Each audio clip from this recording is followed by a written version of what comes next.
எழுத்துக்கள் ஏ ழு இ எழுத்து நது எழுத்து எழுத்து ரெண்டு வகைப்படும் எழுத்து ரெண்டு வகைப்படும் மு த லே ழு இத் முதல் எழுத்து சா ஏ பே ழு சார்பெழுத்து. முதல் எழுத்து அப்படின்னா இதுதான் வந்து முதன்மையான எழுத்துக்கள். இந்த வச்சுதான் நம்ம என்ன பண்ணோம், சார்பு எழுத்தே வந்து அந்த முதல் எழுத்தை சார்ந்து வரக்கூடியதுதான் சார்பெழுத்து.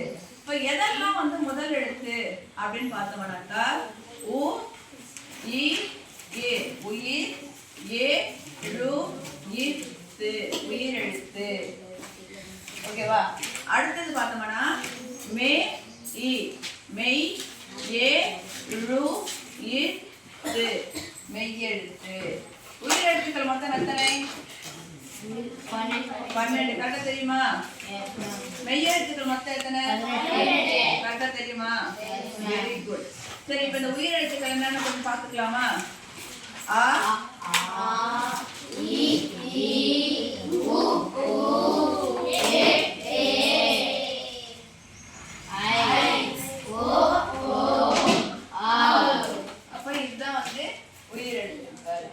இந்த உயிர் எழுத்துக்கள் நம்ம சாட்சமா பாரு. இந்த ஆவுக்கு ஆவுக்கு என்ன வித்தியாசம் இருக்குன்னு பாருங்க.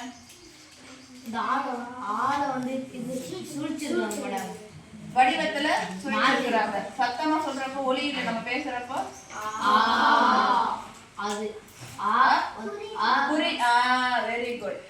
குறுகி கொஞ்சமா சவுண்ட் வருது. அப்படின்னாக்கா சத்தமா ரொம்ப நேரம் பயன்படுத்துறோம். புரியுதுங்களா?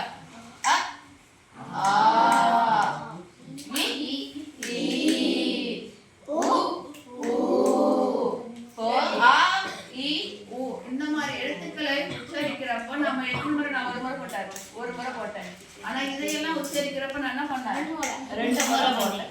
புரியுதுங்களா? அப்போ குறுகிய ஓசை உடையது குரில், நீண்ட ஓசை உடையது நெடில். இப்போ நான் வட்டம் போட்டிருக்கிற எழுத்து மொத்தம் எத்தனை இருக்கு? இந்த 5 எழுத்துக்கு ஒரு பேர் இருக்கு. என்ன தெரியுமா? குரில். Very good. இப்போ உயிர் எழுத்து வந்து 2 வகைப்படும். ஒன்னு உ இ உயிர், கு ரி இல். உயிர் எழுத்துல குரில் நெடில் பார்க்கறப்ப உயிர் குரில், உ இ உயிர், நெ டி இல் நெடில் உயிர் நெடில். ஓகேங்களா? இப்போ உயிர் குரில் எத்தனை எழுத்து சொன்னேன் நானு? Very good. 5 எழுத்து. உயிர் நெடில் மொத்தம் எத்தனை இருக்கு? உயிர் நெடில் 1 2 3 4 5 6 7. உயிர் நெடில் மொத்தம் எத்தனை இருக்கு? 7 இருக்குது. இப்போ 5 7 கூட்டினா வருது 12 எழுத்து வந்துச்சா உயிர் எழுத்துக்கள்? புரியுதுங்களா? 12 உயிர் எழுத்துல 5 உயிர் குறில், 7 உயிர் நெடில். அப்ப அந்த 5 உயிர் குறில் எடுத்து எழுதுவோமா? ஆ இ உ ஏ ஐ ஓ. அப்படியே அந்த ரைமிங்லயே வந்துரும். ஆ இ உ ஏ ஐ ஓ. 7 எழுத்து வந்துருச்சுங்களா? இப்ப இது வந்து உயிர் குறில் உயிர் நெடில் பார்த்துட்டோம். இப்ப மெய்யெழுத்தை வந்து அதே மாதிரிதான் நம்ம பிரிக்க போறோம். பார்த்தோம்னாக்கா எப்படி வந்து நம்ம உயிர் குறில் உயிர் நெடில் அப்படின்னு சொல்லிட்டு உயிர் எழுத்துல பிரிச்சோம்னா அதே மாதிரி மெய்யெழுத்துல வந்து இனத்தின் அடிப்படையில நம்ம பிரிக்க போறோம். என்ன அப்படின்னு கேட்டீங்கன்னா வ இல் லி ந ஏம் வல்லினம், மே இல் லி ந ஏம் மெல்லினம், இ டை இ ந ஏம் இடையினம். வல்லினம் மெல்லினம் இடையினம் அப்படின்னு கேட்டானாக்கா வல்லினம் வன்மையாக, அதாவது வந்து எப்படின்னு கேட்டீங்கன்னாக்கா அது வந்து உங்களுக்கு வந்து மனப்பாடம் பண்றதுக்காக அப்படி வந்து சொல்றது கசட தப்பற அப்படின்ட்டு. ஆனா நாம படிக்கிறது மெய் எழுத்து. கசட தப்பற அப்படிங்கிறது உயிர்மை எழுத்து. புரியுதுங்களா? அப்போ இந்த வல்லினம் அப்படிங்கிற எழுத்து எங்க இருந்து பிறக்குது? உயிர் எழுத்துக்கள் பிறப்பிடம் இடம்னு வரும். இருந்தாலும் இதை வந்து நான் பிறப்பிடம் சொல்லிடுறேன். அதுக்கப்புறம் நம்ம அந்த சாப்டருக்கு போறப்ப நம்ம அது பெருசா விரிவா பார்க்கலாம். இந்த வல்லினம் அப்படிங்கிற எழுத்து மார்பிலிருந்து பிறக்கக்கூடியது. வல்லினம்ங்கிற எழுத்து மார்பிலிருந்து பிறக்கக்கூடியது. அது என்னென்ன எழுத்து அப்படின்னு பார்த்தோம்னாக்கா, உங்களுக்கு ஜஸ்ட் நான் வந்து ஒரு உதாரணம் மாதிரி கொடுக்குறேன் பாருங்க. இக், இங், இச், இன்ச், இட், இன், இத், இன், இப், இம், இ, இர், இல், யு,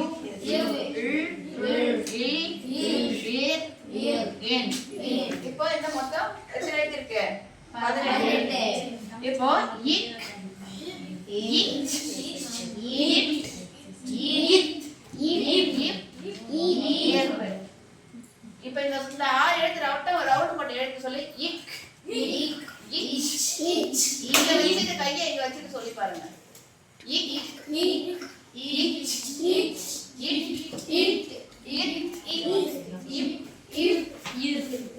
சொல்றப்ப இங்க வந்து என்ன ஆகுது? அந்த மார்பு வந்து கொஞ்சம் வந்து மேல் தூக்கி வரதை நம்ம பார்க்க முடியும்.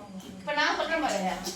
இங், இன்ச், இன், இன், இம், இன். இப்ப இந்த 6 எழுத்தையும் வந்து மெல்லினா மூக்குல எழுதிடுங்க. இங், இன்ச், இன், இன், இம், இன்.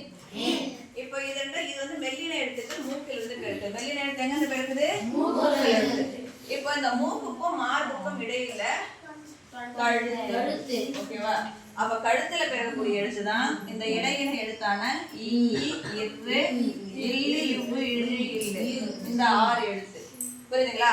அப்ப வல்லின எழுத்து எங்க இருந்து பிறக்குதுல்ல? மார்பு.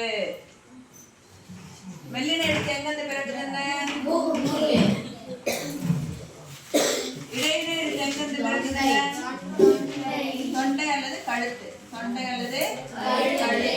இப்ப என்ன எழுத்துன்னு பார்த்துடலாமா? இக், இச், இட், இன், இப், இர். ஓகேவா? மெல்லின எழுத்து இங், இங், இன்ச், இன், இர், இம், இன், இம், இன். ஓகேங்களா? இப்போ இடையின எழுத்து ஈ, இல், இல், யு, இல், இல். இது இடையின எழுத்து. மொத்தம் எத்தனை எழுத்து? 3, 5, 6, 18 எழுத்து. ஓகேங்களா? இப்போ இன்னொரு விஷயம் பாத்தீங்கன்னா, வல்லினத்துக்கும் மெல்லினத்துக்கும் ஒரு சின்ன ஒரு இது மட்டும் பாருங்க. வல்லினத்தை அடுத்து மெல்லினம், வல்லினத்தை அடுத்து மெல்லினம், வல்லினத்தை அடுத்து மெல்லினம், வல்லினம் அடுத்து மெல்லினம், வல்லினத்துக்கு அடுத்து மெல்லினம், வல்லினத்துக்கு அடுத்தது மெல்லினம். இப்போ இன்னொரு இந்த நான் வரிசையெல்லாம் வரும்போது அப்ப நான் சொல்றேன், அப்ப இது வந்து நமக்கு பயன்படும். புரியுதுங்களா? ஸோ அதனால வந்து இப்போ என்ன பண்ணிக்கணும்னா, இந்த இடத்துல வந்து நம்ம அந்த 18 மெய் எழுத்துக்கள் எழுதிக்கலாமா? இக், இங், இச், இன், இட்,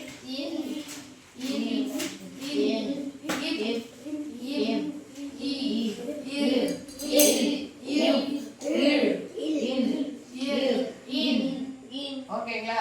இப்போ இந்த பார்ட் வந்து இப்படியே படிச்சுக்கிட்டு, ஏன்னா இதுக்கப்புறம் இன்னும் கொஞ்சம் நாம வந்து இன்னும் டீப்பா நாம வந்து பார்க்க போறோம். மேடம் இந்த சார்பு எழுத்து பக்கமே போலையே அப்படின்னா, சார்பு எழுத்தை பத்தி நான் நாளைக்கு வந்து அடுத்த வகுப்புல விரிவா சொல்றேன். ஓகேங்களா?